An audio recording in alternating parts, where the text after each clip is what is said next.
Hi everyone, welcome back to another episode of On the Boundary. Just two coaches chatting cricket, and yeah, my name is still Lubabalo. I don't know if Spinach's name has changed. Spinach, how are you? Still spinach, 2025. I'm good, coach. How are you? Been good, coachy. No complaints. You just know it's that time of the day. It's that time of the year for us. There's a tournament coming by, and you know our story. You know our story when it comes to tournaments. Yeah, but before we chat Champions Trophy, I think let's quickly touch on the SA20, and I want us to touch on the Capitals before we touch on another team. The other game that they tried so hard to lose and they ended up losing. What are your thoughts on that, coach? Hey, that Capitals, being a Pretoria boy and being around this area, that Capitals team has abused us a little bit, even before that game. But yeah, for me, there was a few things we always say. Balance and how you put out the players you have is very important, especially in the batting. Sometimes in the bowling as well. You might have gun bowlers, but if you use the wrong ones in the power play and whenever and utilize your too many of the overs of your dead bowlers earlier on, that's also balance in how you're using your players. I always feel the Capitals always find a way to not utilize the players that they have in the way that they should. Yeah, The whole squad in that game that they found a way to lose. Two players who were there at the end should have been there a whole lot earlier. 150 odd partnership opening at the top, I think always confuses some teams because now do you go on with the same batting lineup you always had because of such a good start, or do you try to exploit it and throw in some more explosive players? And I think they tried to go with that. Then, while trying to do that, they went in with left hand, right hand, which I feel is one of the most overrated thing in exactly. cricket.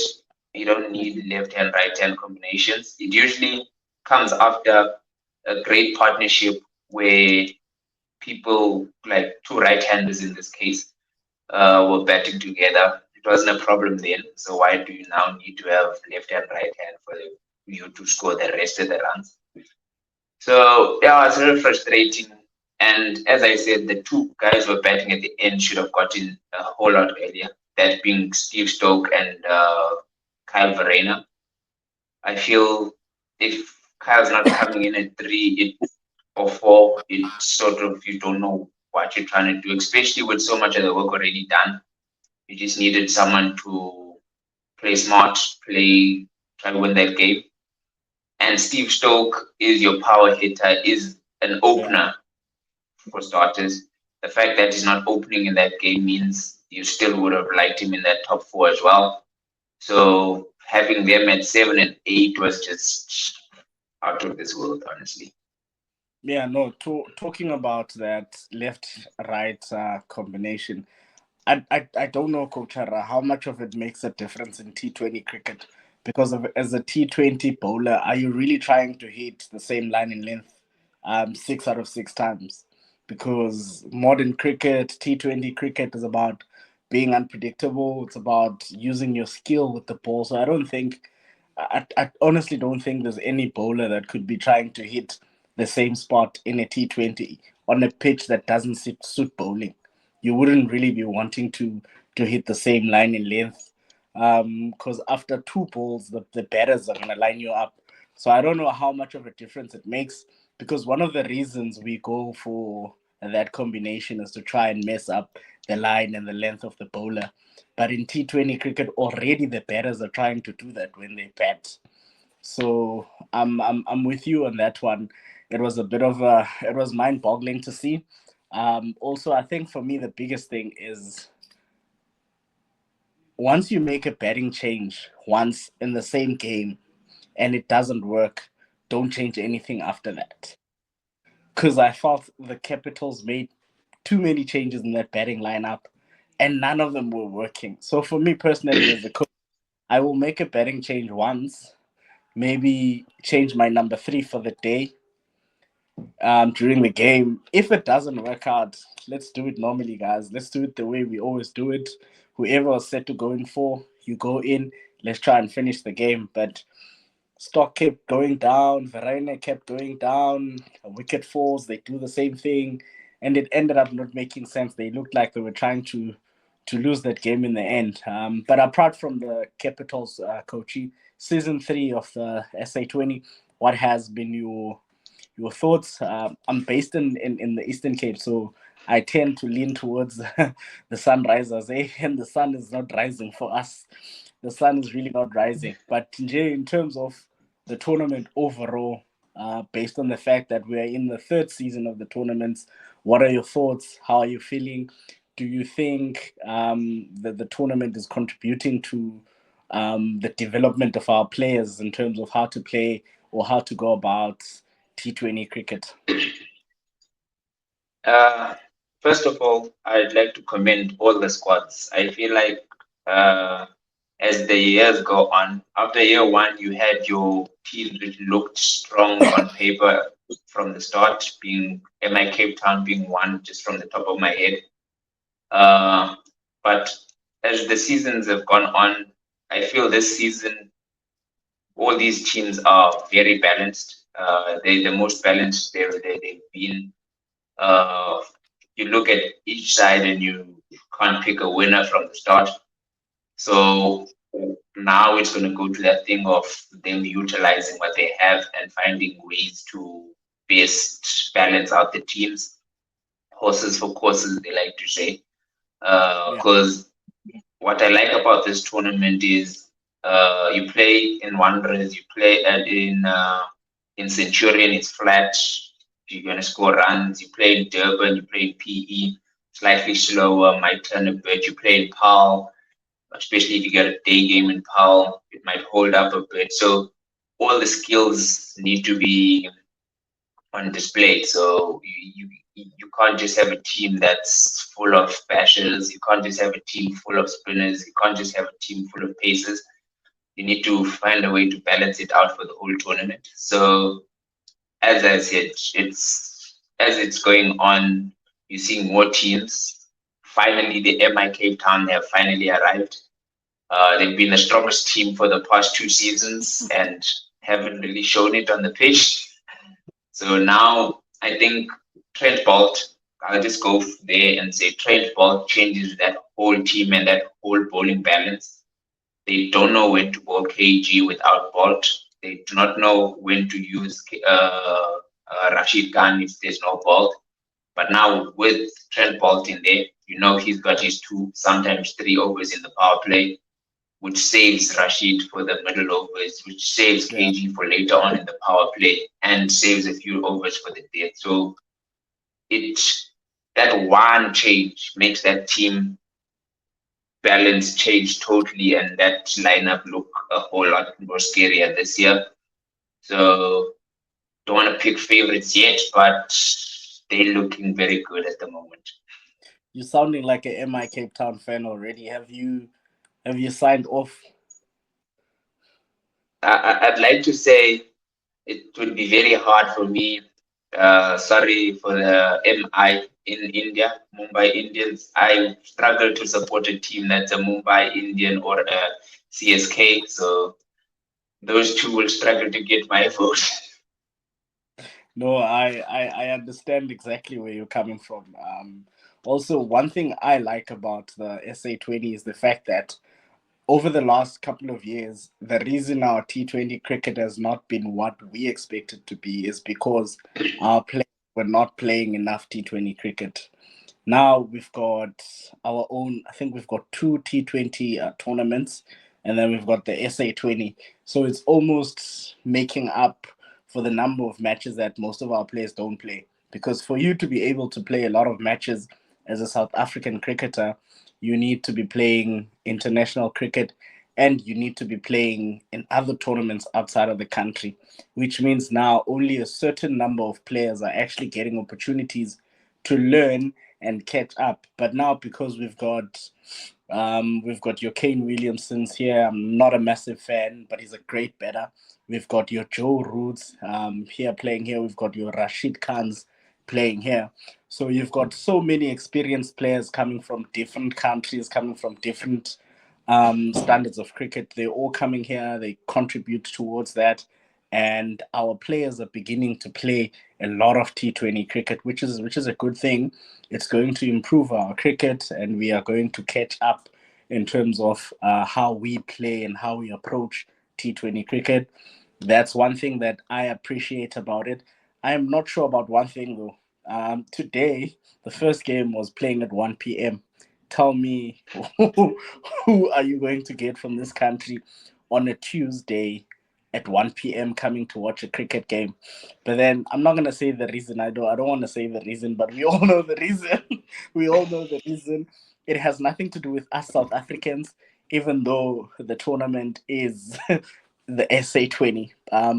But yeah, since I think you read my mind. I was gonna put you on the spot and ask you who you are leaning towards, but I think I know who you're leaning towards, so it's fine. Let's talk Champions Trophy. The squad was announced. Is it yesterday or the day before? But yeah, the squad was announced. Like any other South African cricket squad that is announced, there will always be talking points. There will always be a lot of debate. There will always be a lot of questions. Uh, I'm going to start with the one person that a lot of people are questioning. And I know it's the one person that you and I rate, especially in this format. People are asking, why Lungi Ngiti? I know the answer. I know the answer that I have, but I'm going to put you on the spot. Why Lungi Ngiti? Uh, when it comes to Lungi Ngidi, I feel like he gets, I don't want to say unfair criticism, but yeah, he gets that stick that SA fans usually give to some players. Uh, he gets, even in Test cricket, if you look at his stats, yes, he hasn't had the best couple of seasons lately, but his stats are still crazy. Yeah, So if you look at that, then what he's already done for South Africa and what he brings to this format and this team, he shapes the ball a bit in the at the beginning. He swings it both ways now because there was a time where his wrist couldn't take it away, but now he's yeah, got the outswinger, he's got the inswinger. He's a giant, so he's got that bounce as well. He's got a lot of slower balls, especially if you're going to play on flat pitches in where we think it might be very flat. So he's got a bit of that, and he's lost a lot of his pace, they say, but he can still crank it up to 140. So yeah, uh, just from that, not talking about who comes in and who loses out, but just speaking on Lungi, I feel he justifies his place on what he's already done in white ball cricket yeah, and the yeah. experience that he brings into this team. Yeah, no, absolutely, coach. I'm with you on that one. You've mentioned most of the stuff that Ulungisani brings in, and we've always spoken about how selection is not linear, and I think maybe it's something that we just need to focus on and just talk selection because it somehow seems people don't understand that selection is not linear. It's not always about do you think you're better than who. Sometimes it's about what do you bring that someone else doesn't bring. You've already mentioned the stuff that Ulungisani brings to the team. His slower balls on flat decks. Sometimes the difference is the pace. For example, you're going to have an Anas who's going to come in, crank it up. Some batters might find it comfortable because there's nothing else happening on the pitch. You get Lungisani Ngiti. Some batters will not be comfortable against those cutters, the slower balls, and even on a responsive pitch, you get him, he's going to seam the ball both ways. Batters are not going to be comfortable against that. So he brings a lot to the team. He also brings a death bowling option, which is something I think South Africans don't understand. A bowler who bowls at the death, your economy is always going to take a hit. Because at the death it's tough. We saw Dale Steyn struggling, even though he had done it before, but we saw him struggling. So even for me, I'm saying someone like Lungi, he brings a lot of experience. He brings a lot of skill. He brings control also in the middle overs. So he can bowl. The only place I personally don't like Ulungi being used is the power play. I personally think he's not really a good power play bowler. He can do it, but I think he's better off bowling in the middle and then coming at the back of the innings. But also, I think moving on from Ulungi, I've been seeing a lot of people saying guys like Rieze Hendricks are unlucky to miss out. Oatmeal Bartman is unlucky to miss out. I don't agree with most of them. George Linder is unlucky to miss out. There were a few other names they mentioned, man. But for me, I had a look at the numbers. I'm a numbers person. I believe numbers will always be the difference between two opinions. I look at the numbers from early Jan, which is I did the 1st of Jan 2023 up until the day the squad was selected. You look at someone like Ordnet Baltman, only 4 ODIs. What does that say to me? It says maybe the coach never really backed him. Maybe the coach never really thought he was good enough, because I think he would have played more matches than just 4 matches. You look at someone like Enrich Nortje, 5 ODIs in that period. We know he was injured, but we saw in the previous T20 World Cup where he was picked, having not played a lot of games. He was picked on the back of his reputation. And when we got to the World Cup, he showed why he was picked. So this is why we say selection is not linear. Sometimes you're gonna pick someone because they've got potential. You're gonna pick someone because they've got a reputation. Sometimes you pick someone because they've got numbers. Now, in an interview, Rob Walter said it was either Gerald Coetzee or it was Enrich Nortje. I want to know, if it was you, would you have seen it like that? And would you have made the same decision as Rob Walter and went for Enrich Nortje? Or would you have gone for Gerald? Or would you have preferred both? Uh, and to start with saying, I think this was probably in the last 4, 5, 6 tournaments that we've gone to. This was the easiest squad up to predict. Most people got 14, 13 out of the 15 easy. So, as you said, there was just 1 or 2 positions here and there which would touch and go. Uh, Everyone loves Karate Kid. Gerald Coetzee, he brings something to the team as well, with his passion, which is with his wicket taking ability. Sometimes it doesn't it doesn't look threatening until he takes wickets, which is something strange to say. He will look normal, just bowling quick up and down the pitch and take 3 for 4 for easily. So that's something special which you like having around in the team. But with that being said, you struggle to see who he would have gone into the team ahead of, or who would you have brought to get him into the squad. The squad as it is right now, I feel having him or Anas meant that that was your pace guy, your out and out 150. And if that's the case, and the fact that Gerald Coetzee can bat doesn't matter or shouldn't matter when you're looking at Anas versus Gerald, I would have also picked Anas on pure bowling. I feel like coming in at 10 or 11, wherever they're going to bat, where Anas is going to bat, I feel you need that dead over specialist that Anas is. You need that 150 controlled 150 that Anas brings to the lineup. So a fit Anas, I always feel is ahead of most bowlers in this country. probably behind KG and maybe Lungi, depending on format. But otherwise, if Anas is fit, you want him in the squad, and most of the time, you want him in the 11. Yeah, no, spot on, Coachy. That's true. I like the fact that you mentioned the fact that Unorke is actually more accurate and has more control of his pace than Gerald Coetzee. As much as they can both crank it up to close to 150, Anna has something that Gerald doesn't have, which is control. Because pace without control sometimes can be useless. You can bowl 10 overs and go for 80 runs and not get wickets.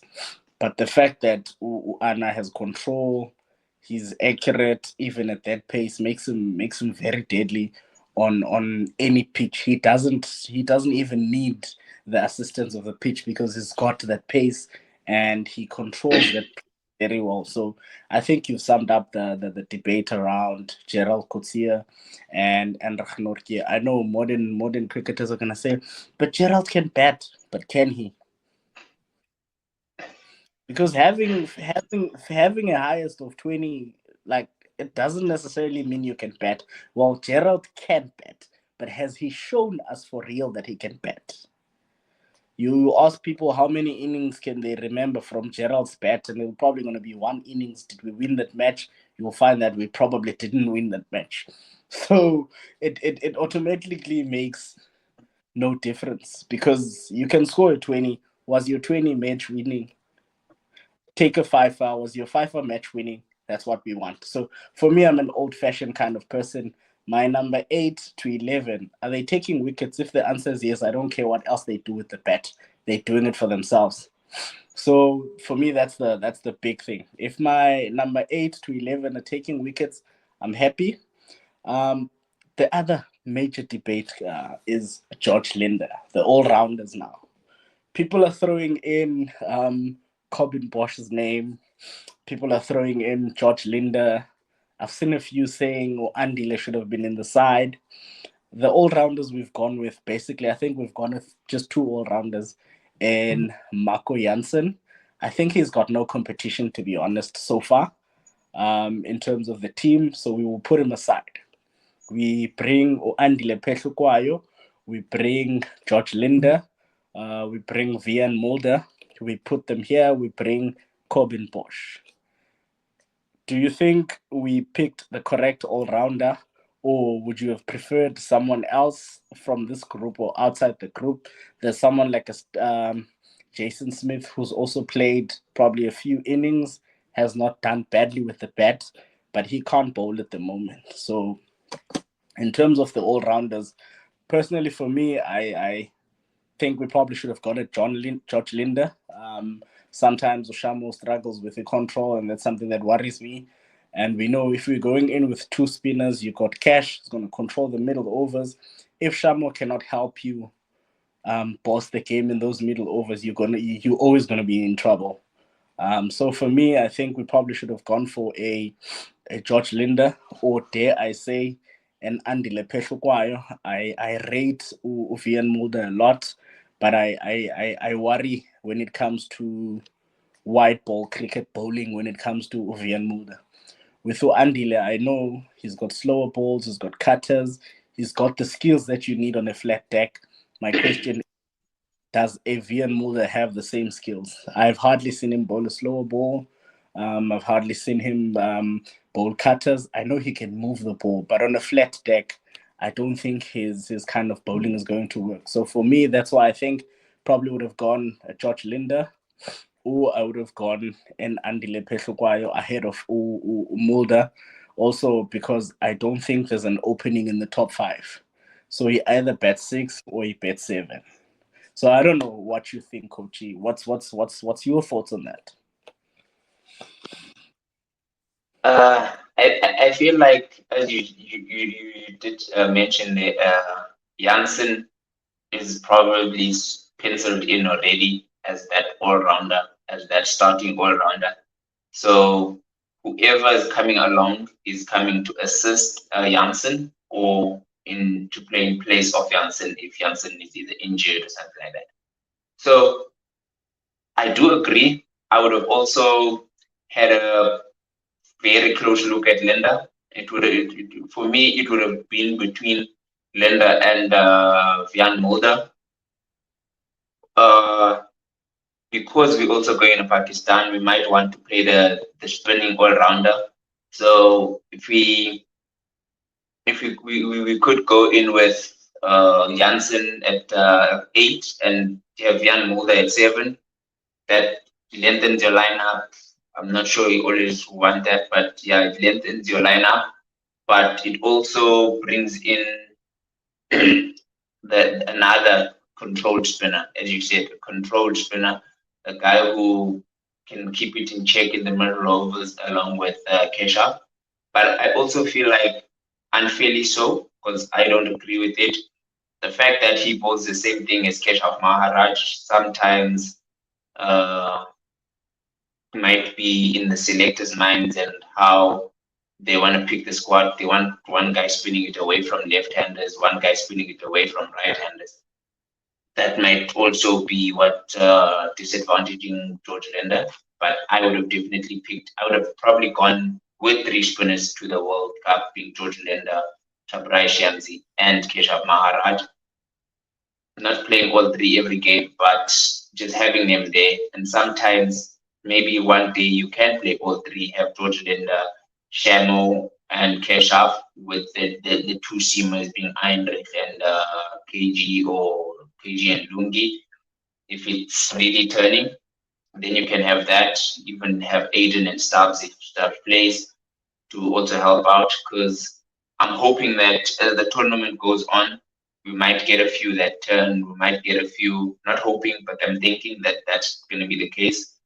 So some spinners might be advantageous to have a few spinners there. Yeah, no, spot on, Coachy. I get you. You mentioned Vian Mulder. Do you think he's really an option at 7? I know, he's shown in domestic cricket. I saw him last week that he showed that he can actually moor a ball now, but at different levels, man. I feel like it's different levels, and he hasn't really he hasn't really done well with the bat when he's played for the Proteas. So I don't know. Do you think he would be that guy to come in at 7? And because the last thing personally I want to see is Mulder slotted in at 7, Marco Janssen slotted in at 8, but suddenly I'm seeing Marco coming in at 7, which is something I've seen a couple of times when Vian Mulder and Andile Pehlukwayo have been in the same team. You see Mulder said to come in at 7, or Andile at 8, and then suddenly Haibo Andile is coming ahead. Now it looks like Mulder is there just to bowl. And if it doesn't bowl and he automatically becomes the TFC for the day. So do you think now is the time for him to come in at 7 and maybe try and own that position? Also, would it not be something that maybe you might think about having Mulder at 6, Marco at 7, and then your bowlers 8 to 11? And I'm thinking about this because on a flat deck you want to have more than just 5 options. I know when you've got Aiden Makram is also an option, but more than 6 options is also still better as long as it doesn't narrow your batting order. Uh, for me, it's a categorical no there. I don't want to take space from that top six already. We're already struggling to get stubs into the team. So you don't want to make it even harder. Uh, we, I've already seen squads, my lineups going around which have Aiden opening just to get stubs into the team. So we don't want to make that chance of getting stubs into the team even less by getting Vian Mulder in that top six. I feel like Vian plays at 7 if Janssen doesn't play because I also don't want Vian and Janssen playing and taking away an Anas or a Lungi from the team. So if if you want to play them at 7 and 8, maybe you're dropping one of the spinners. It's one that's got some life in it. Then yes, in that case, maybe you can look at it that way. But I think for me, going into that tournament, Young Mulder is the standby top order batsman, standby number 7. So he's going to be there as a reserve.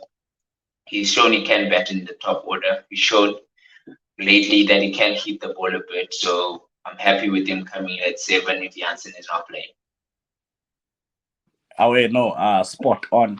And I actually read something somewhere today that Rob is considering something else when it comes to slotting in assistant subs in the team. And I don't think it's a horrible idea. It's a viable idea, and it comes with having a player like Aiden Markram who can bat from 1 to 5. It a player like that allows you to play around with a betting lineup. Yeah. And I know a lot of people are asking why Aiden Markram. We are not going to answer that question, Coach Ara. It's either people must decide to watch cricket or they must learn how to use Crick Info. We will not be answering the same question every. I said this to this other lady on Facebook. She was busy questioning Mutemba Bavuma and ODIs, and I was like, we cannot keep saying the same thing over and over again. I'm giving you two options. It's either you start watching cricket or you start using Crick Info. You go into Crick Info, you filter the thing, numbers, ODI, most runs, South Africa from 23 till today. You'll see the first name that's going to be on top there, and you'll get your answer as to why Aiden Makram is in the side. Now, what I read is that there's a consideration that Aiden might open the batting with Utemba, and then Ustabs might slot in at 4, which is not a terrible idea. Aiden Makram can open the batting. He's opened the batting, and having him opening with Utemba could be similar to him, to Temba opening with Queenie, because now it would allow Temba to play his normal game as opposed to him, because he's been throwing away his wicket because he's not opening with the Queenie, who just makes it too easy for him to bat at a decent enough strike rate. The people he's been batting with are similar to him in that they also need that time to play themselves in. But with an Aiden Makram, if he's on form, you'll just enjoy your batting, watching him from the other end. And let's see how it's going to work out. I don't think it's going to be an awful thing. I don't think it's going to be a horrible thing. The two most hated South African batters opening the batting together in ODIs. For me, it's exciting already because I know Team Pavuma does not like Team Aiden, does not like Aiden Markram. Aiden Markram does not like Team Pavuma. It's horrible. But what can you say? You know how South African cricket is. I saw this other person, speaking of teams that have been picked, this other person wrote Dewald Dizozi, and I'm like, Haibo, is Dewald Brevis married to Tony now? And we don't know about it. But yeah, what are your general thoughts or general feelings about the Champions Trophy? Do you think we are coming back home with it? A few months ago, I honestly believe that we are coming back with it. But looking at the form that our top 4 is in, they did well last year, but most of them have been struggling this year. So I'm hope last year they did well in 2023, but some of them have been struggling throughout 2024. Russ's form in 2024 is horrible to a point that personally he is not starting for me. I respect him. He's been great in ODIs. His numbers are awesome. But if we don't have a series that we are going to play before the Champions Trophy, Uras is carrying drinks for the first few games for me. And what are your thoughts on that, Kochi, and the whole tournament? Do you think we might bring back a second Champions Trophy to the cabinet? Uh, I'd love to say yes, but I think a lot of our our tournament depends on a lot of players finding their form. I watched the KG Bowl, like I do not know what to compare it to in that T20. Yes, was it yesterday or the day before? He looked unplayable and looked like the reason why we rate him as the best bowler in the world. So having KG looking that good, I saw Lungingidi bowling decently as well. With the, I think the thing with the rhythm of the slower bowling, especially to get 5 or 6 in a row correct is going to get tough. We might need practice with that.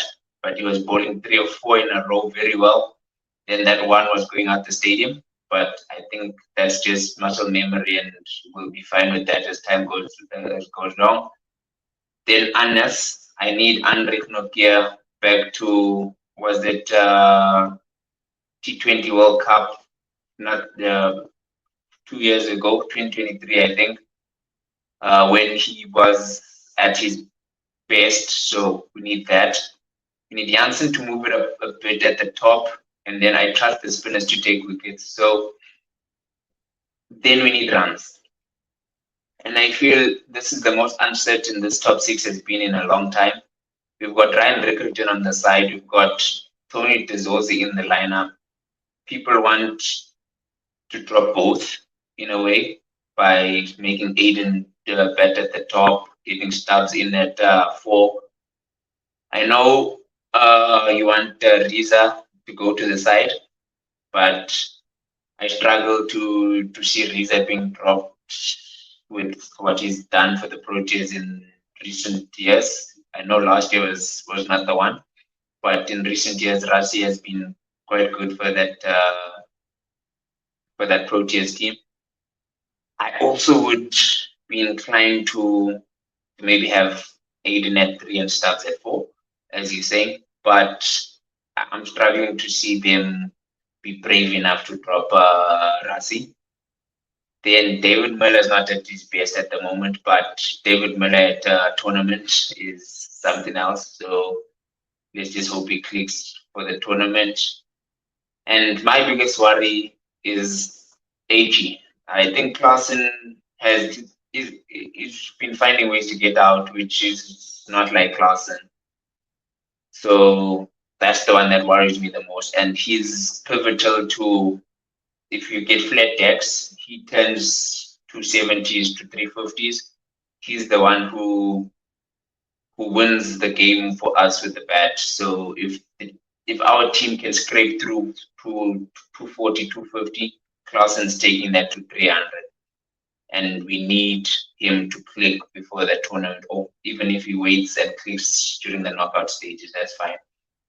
Because we just need them to click for a few games. So I'm not as positive as I would have been like a year ago. I think last year was tough. So if this had come last year January, I would have been really confident. Aiden was a top 4. We still had Teresa doing things. So I would have been a whole lot more confident last year. But I'll always support, and I do know we're capable of doing it. Oh no, spot on, coach. Before we wrap it up, you mentioned the name.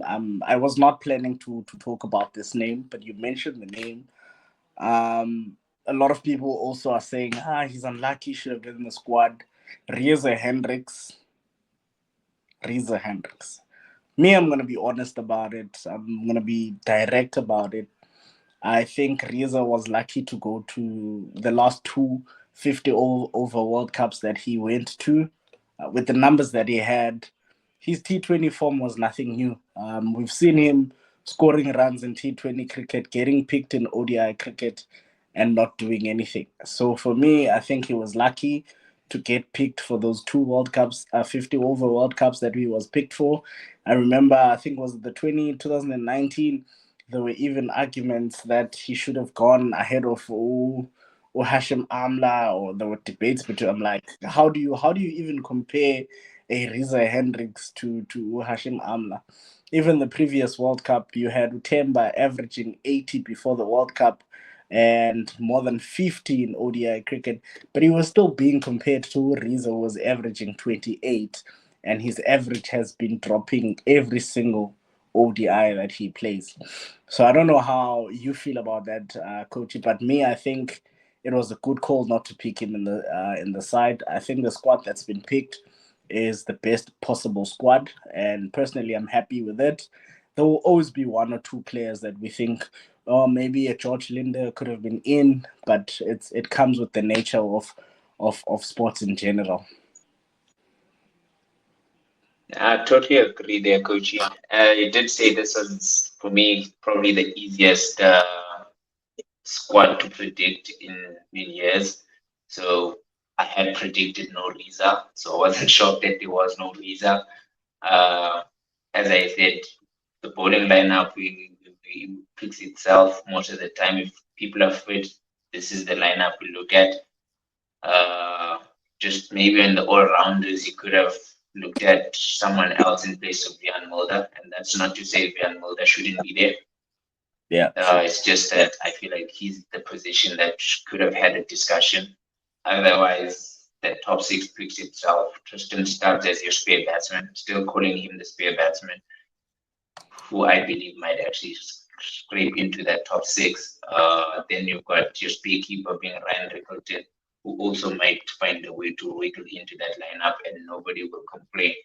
So having Riza would have meant one of those guys doesn't join the tournament. If Mike doesn't go to the tournament, if the only person that might have been dropped for him is Tony Duzorzi, and I don't think that would have been fair on Tony at all, who's been yeah, putting in the performances both in Test and in ODIs. I feel sometimes because you don't put out big 30-100, sometimes people forget the yeah. 50s and the big scores you do put out. So Tony has been putting the numbers down and has been performing. So I feel the squad deserves to go to the tournament. Definitely, definitely. Spot on. I'm with you, Coachy, and I'm looking forward to watching the rest of the SA20, and looking forward to watching the Champions Trophy. Should we make it to the final, you know the promise I made myself. I will not be watching the final. The same way, I will not be watching the Test Championship final, and we're still going to chat about the Test Championship on our next episode. It'll probably be a long one. Maybe we should maybe add order for the next episode. I know, but we will see. We'll see. Apparently, we don't deserve to be there, but that's a topic for another day. Thanks for the chat, Kochi. You know, it's always nice. I'm watching with Gerald Cotier, and you can see he's running in with a lot of determination, and that's what you want to see. To everyone watching, thank you for watching. Please like, share, subscribe to our channel, and feel free to drop any suggestions that you may have or any topics that you want us to talk about, and we will definitely deliver.